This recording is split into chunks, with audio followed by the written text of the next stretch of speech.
On your iPhone 17 or 17 Pro Max, if you want to use the zoom option by using your camera button, I show you two different ways.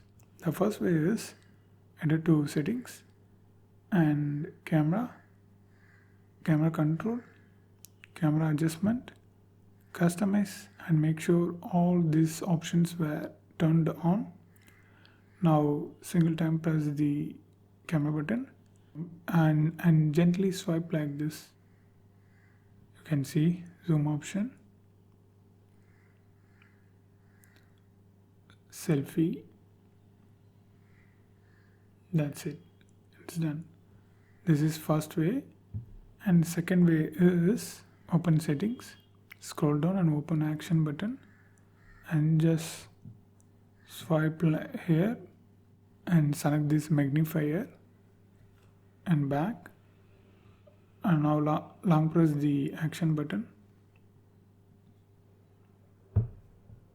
Now you can zoom like this and capture and click the share and save. That's it. This is another way. So this is how you can zoom on your iPhone 17 camera. And if you want to know more videos about iPhone 17, you need to watch this playlist.